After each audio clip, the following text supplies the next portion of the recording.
প্রিয় মুক্তিকামী ছাত্র জনতা, আমরা দেখতে পাচ্ছি যে আমাদের এই অভ্যুত্থান এবং বিপ্লবের পরেই দেশে অরাজকতা নাশকতা করছে ফ্যাসিস্ট এবং তাদের দোসররা। আমরা দেখতে পাচ্ছি যে বিভিন্ন জায়গায় এখন গোলাগুলি চলছে, মন্দিরে হামলা হচ্ছে এবং নাশকতা ও লুটপাট করছে।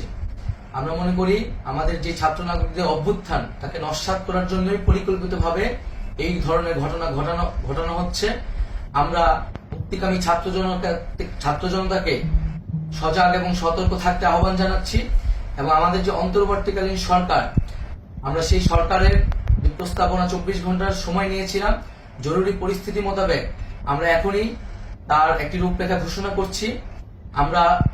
আমরা সিদ্ধান্ত নিয়েছি যে সর্বজন গ্রহণযোগ্য আন্তর্জাতিক খ্যাতিসম্পন্ন নোবেল পুরস্কার বিজয়ী ডক্টর মোহাম্মদ ইউনূসকে প্রধান উপদেষ্টা করে অন্তর্বর্তীকালীন সরকার গঠন করা হবে এবং ডক্টর মোহাম্মদ ইউনূসের সাথেও আমাদের কথা হয়েছে।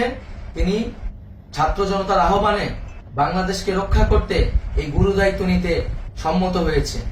আমরা সকালের মধ্যেই আমরা এই সরকার গঠনের প্রক্রিয়া দেখতে চাই।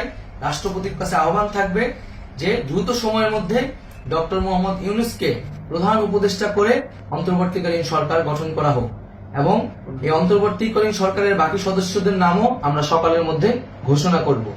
প্রিয় বন্ধুগণ, দেশে যে অরাজকতা চলছে, মানুষের জীবনের নিরাপত্তাহীনতা চলছে, সেজন্য আমরা রাষ্ট্রপতির কাছে আহ্বান জানাচ্ছি দেশে আইন শৃঙ্খলা পরিবেশ ফিরিয়ে আনার জন্য দ্রুত সময়ের মধ্যে কার্যকর ব্যবস্থা নিতে হবে এবং আইন শৃঙ্খলা বাহিনীকে সহযোগিতা করার জন্য মুক্তিকামী ছাত্র জনতাও রাজপথে থাকবে এবং অন্তর্বর্তীকালীন সরকার গঠন না হওয়া পর্যন্ত মুক্তিকামী ছাত্র জনতাকে রাজপথে থেকে তাদের যে অভ্যুত্থান, সেই অভ্যুত্থানকে রক্ষা করতে হবে।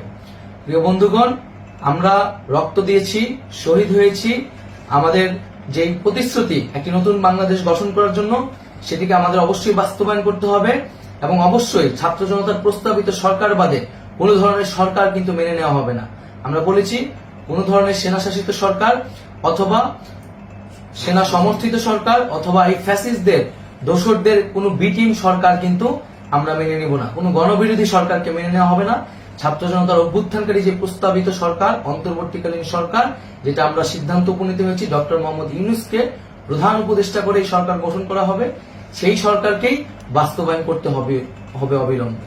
আগামীকাল সকাল থেকে সকলকে আহ্বান জানাচ্ছি রাজপথে থাকার জন্য এবং আমাদের যে সাম্প্রদায়িক সম্প্রীতি এবং রাষ্ট্রীয় সম্পদ রক্ষা কমিটির ঘোষণা হয়েছে বৈষম্যবিরোধী ছাত্র আন্দোলনের নেতৃত্বে, সকল পাড়ায় পাড়ায় এলাকায় এলাকায় সেই কমিটি পাহারায় থাকবে। আমাদের সংখ্যালঘু কমিউনিটিকে আমাদের রক্ষা করতে হবে, রাষ্ট্রীয় সম্পদ এবং এই দেশকে রক্ষা করতে হবে আমাদের।